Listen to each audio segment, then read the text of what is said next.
This is John Costa reporting for S24 here in Zaria, and we're at the palace of the Emir of Zazzau. And I'm absolutely delighted that His Highness has taken the time to speak to us today. So thank you very much for taking the time to speak. Thank you.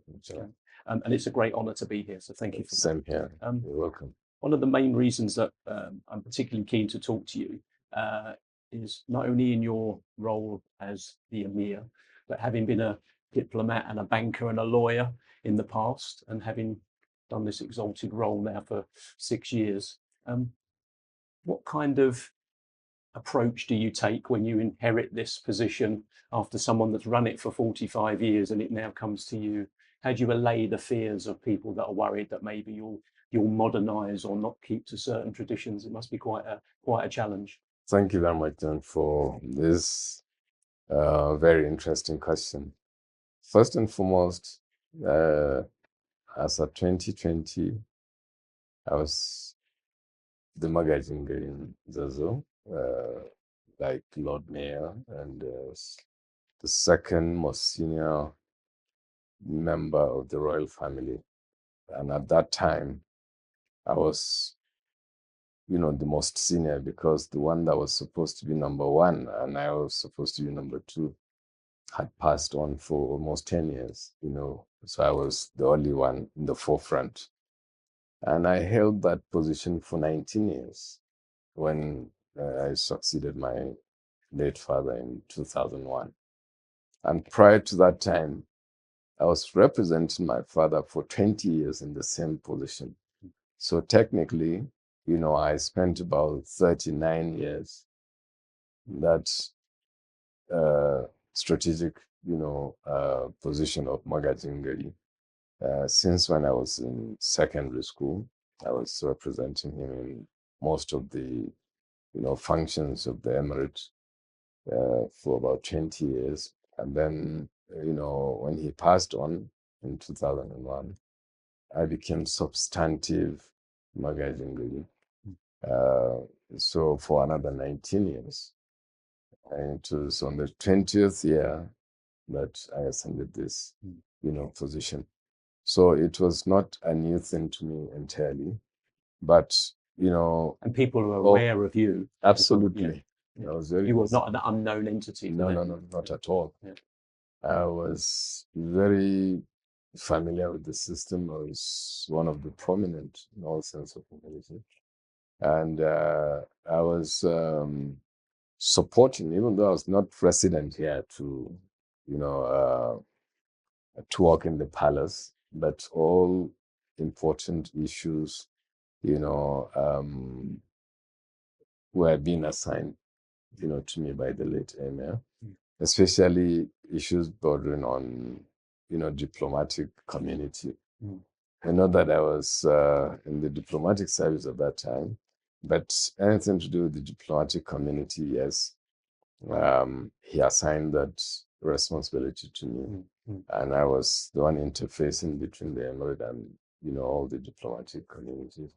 Even though I have a pedigree, from coming from a family of, pioneers in the foreign service. My late father happened to be the first Minister of State in the Ministry of Foreign Affairs at Nigerian independence in 1960. And in 1965, he became the main minister in the ministry up to the coup that, terminated the First Republic in Nigeria, January 15th, 1966. And I was born about 6 months after. So by the 8th of June this year, I'll be 60. So the day I was born again, I was appointed Nigerian ambassador to Pakistan by General Iransi under the military, even though he turned it down. So you can see I had, a relationship, to the diplomatic cycle. And my late younger brother was the head of mission in Morocco up until his death. He was also ambassador. He died 2 years ago, while he was still in Morocco. So we have some relationship with Nigerian Foreign Service. So you can see the connection there. So going into foreign service, I think, was normal to me. I see it as, service to the country, and this is what I wanted to do. Even when I was growing as a child, as a student, I wanted to be a diplomat, but my father didn't want me to go away. I was the eldest surviving child, even though I had brothers, a brother and a sister that passed on. I didn't even know them. My late brother would have been 90 this year. He was born 36. He was 30 years older than me. So old enough to be my father. So you can see the age gap between me and my father. So my father didn't want me to leave home and disappear, the world, and go on diplomatic service at that time. He said, yes, if I want to do it, I can do it much later in life, but his health was failing and he was getting very old. So he needed me around. So my late brother ventured into foreign service from the beginning. Actually, he was hired into the foreign service. His first day at work was the day our father died also. So it was a sweet and sour, appointment. So that's the connection there. So you can see from the traditional side, I have been in the system. You've been involved in this game for a long time. Absolutely. One of the interesting things as well, I guess, is when you go and you travel and you see other places, sometimes there's a fear of that you'll come back and bring modernity with you, or Yes. whereas in fact, it seems to me like you've gone and seen these other places and realised actually there's a great deal of value in tradition and heritage and culture and keeping it preserved as a way of developing your nation and your state. Correct. But also, I mean, your late predecessor being appointed in 1975 was pre-mobile phones, pre-smartphones, pre the internet, and for 45 years, you gradually become more modern. But simply because we've got smartphones, it doesn't mean we have to give up our values or change our traditions. Yeah, well, you see, we have seen empires and kingdoms that vanished, from this planet. Why? Why did they vanish? Because they refused to accept, changes and modernity. So I believe if you want any system to survive, you have to accept, a modern, developments, be it in technology, scholarship, name them, different areas. You have to embrace it. You have to embrace changes and, adapt also in certain places. And then, secondly, there is need for any right-thinking person, to not to remain in his shell, at least to come out of your shell, and then explore, find out how things are being done elsewhere more efficiently without, moving away or destroying your own heritage and culture. That's my own approach here. I don't have any intention, to destroy all the, the physical infrastructure as well as, the way the system is being run. No, but it is imperative for me, to use my knowledge of how things are being done in line with best practice, and while carrying or using a strategy, traditional strategy, and of course introducing best ways of handling issues. You cannot say now, okay, because you have to climb kind of a platform to call for prayers, as against using microphone, to call, which can reach so many people, different, very long destinations. So those archaic traditions, yes, they happen or they were very good at different times, but today we need to move forward. And that's the reason why, we have preserved some historical sites in this palace. And those places that went down completely, like here where we're seated, it was horrible when I came. With some building that had collapsed and went down completely. So I felt that since those buildings were not of any significance, and they went down completely, uh, I felt I needed this place, my study here. And I spend the whole day here after working hours. So I come back to the garden here. I either sit in the gazebo there or sit here. And then I have a small mosque here for my 5 daily prayers. So my life, is centered around this area. Unlike my predecessors, in that time, like the immediate past Emir is from the council chamber to his room and then to that small shed in front of his apartment. That's all. So in this modern time, of course, you can't survive that kind of life. And so modernization is not about scrapping the past. It's It's about not. bringing in It's and not. adapting. So you can keep Exactly. climbing the platform for Absolutely. big traditional events, Yes. whereas the day-to-day Like, for practicality. example, now we had an incident, 2 years ago. The mosque outside went down.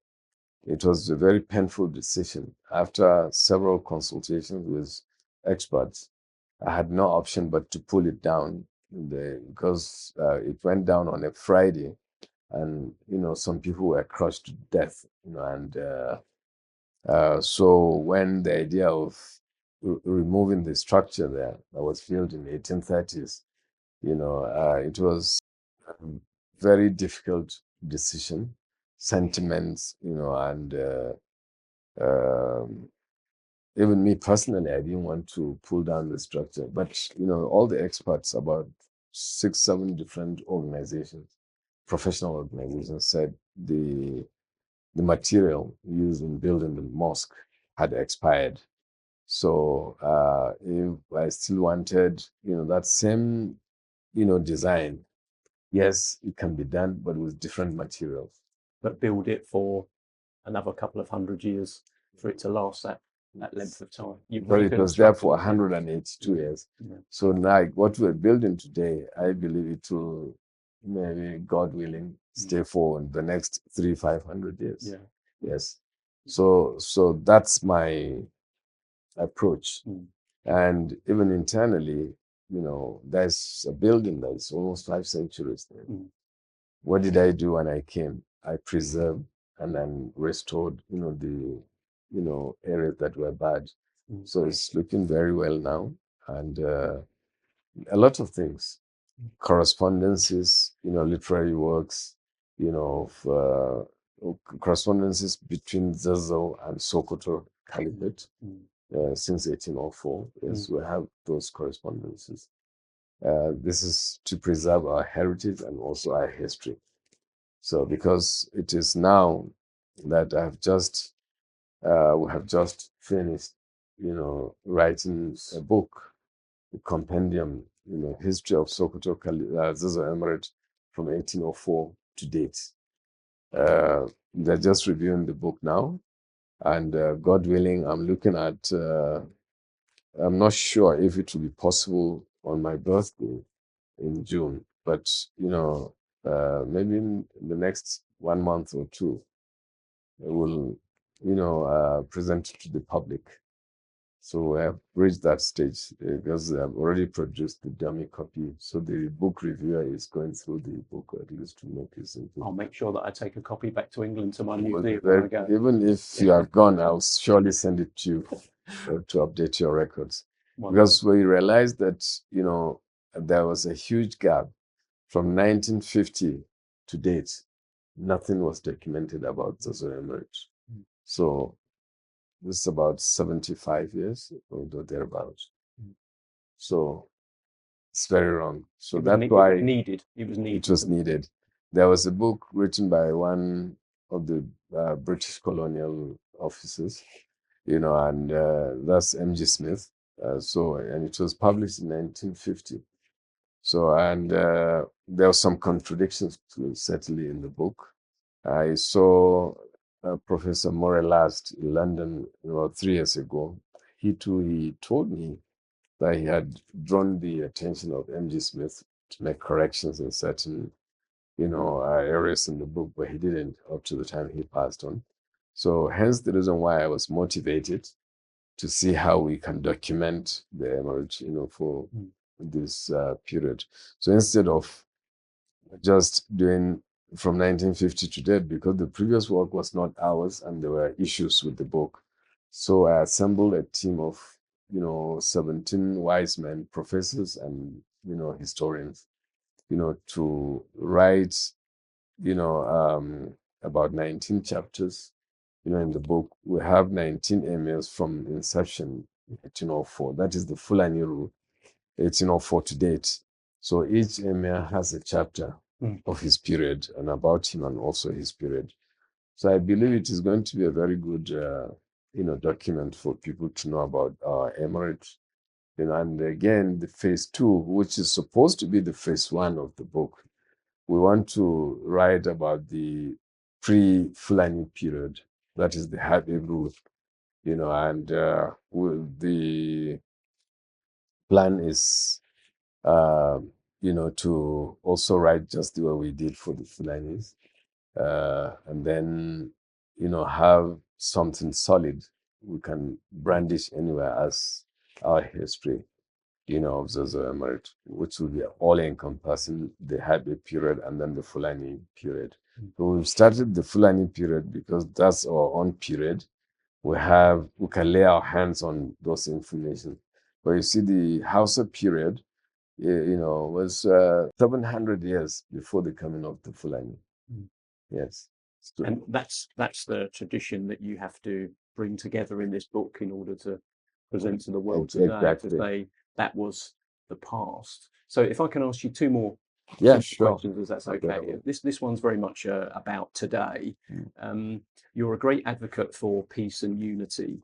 And when you go to the State Council of Chiefs and you're talking about security, and again, a lot of people in the Western media or in the global North will see the insecurity in all of its forms in northern Nigeria in particular as a real big challenge. How do you have that peace and unity approach and draw on your diplomatic past, but also your understanding of the law as a lawyer, but also, the finances that are needed as a banker in order to do these things? Well, you see, the issue of security, I don't think if there's any country in the world that is not interested in peace. I don't think. And going by that, I believe Nigeria cannot survive if there is no peace. And, the problems, yes, differs from place to place. So that's exactly what is going on here. And I disagree with people who believe that, there are people here, especially we in the north here, that have been criminalized, that as if people are promoting, killings of. My professor then was one Professor Sultan Barakat. I see him every day now on CNN. He has gone back to another university, maybe in the Middle East or somewhere. You see, we were picked from, I think, about 12 conflicting countries at that time. Came from Nigeria, someone from Bosnia, someone from Israel, from Palestine, from Kenya, from Sierra Leone, from Ethiopia.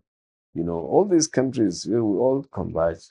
They're full, All dealing with a yes, past. everybody conflict. presenting the conflict in his country.